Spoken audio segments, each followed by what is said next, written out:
कुछ भइला पर तो मार दे लोग। अरे गीता लेके चलता रामायण लेके चलता रे मर्द शरीरिया गल जाई। एने का पंडित जी के देखला हनु शरीरिया गल जाबो। कम से कम उस पर ध्यान दो लोग। ध्यान दो अभी तो नहीं ना और सखी लोग गीतिया गावेला कैसे भसुरा भसुरा रातना भसुरा भाई कोई सत्ताना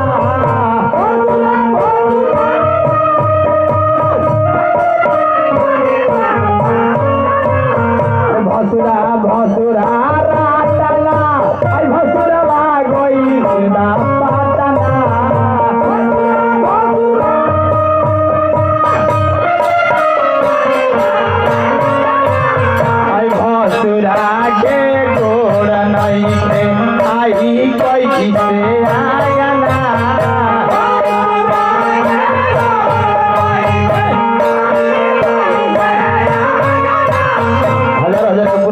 सरकार के भाई जी के तरफ से हुआ, लेकिन दूल्हा के पापा खाली नहीं हुआ ध्यान देता नहीं बुझा कि सरोज भैया के पक्ष बात करता नहीं रो रहा।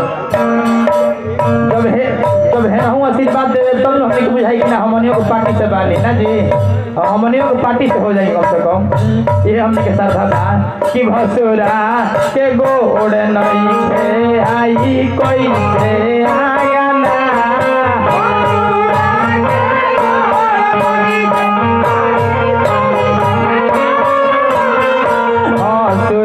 के गोड़वा नहीं थे आई कोई से आगना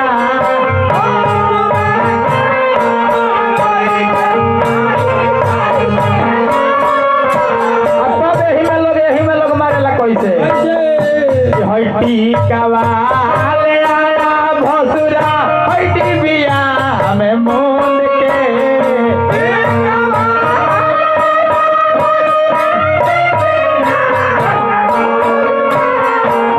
सरकार के पिताजी के तरफ से हजार रुपए का पुरस्कार हुआ। आया भसुरा डिबिया में मूंद के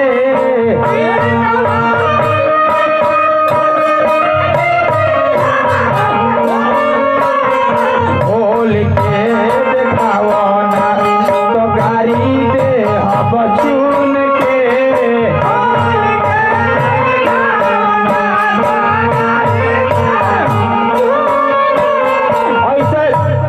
गार्जियन अगर कोई के गाड़ी दे देवे तो लाठी चल जाए, गोली चल जाए भैया।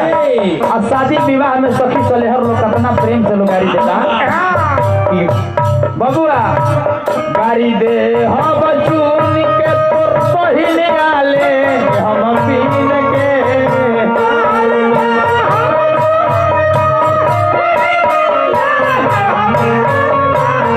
हजार के पुरस्कार भैया जी की तरफ से हार्दिक अभिनंदन रही। गाड़ी दे हम चून के पहिरिया ले हम बीन के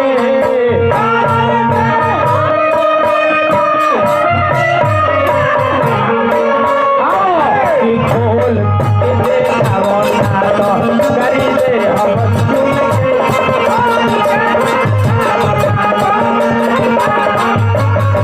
अरे खोल के देखाओ ना तो गाड़ी दे हम चून के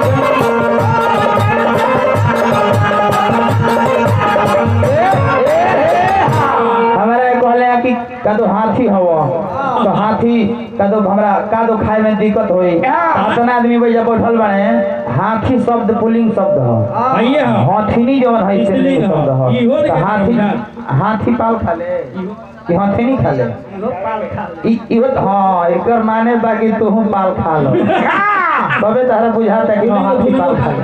अरे कह हाथी पुलिंग शब्द है हाथीनी स्त्रीलिंग शब्द है। हाँ जब तू अंदर के हाथ पुली हाँ उस आदमी को सब कुछ ऐसा शब्द बारिश है कि भैया डिक्शनरी में नहीं किसा जैसे कि अतु कुछ कुता ले लगा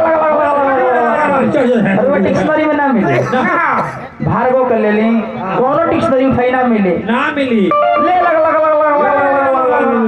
एथी ओथी हां बहारन सुहारन पानी ओनी मीठा ओठा ये सब जाने की डिक्शनरी में ना तो ये जान रहा कि हाँ था।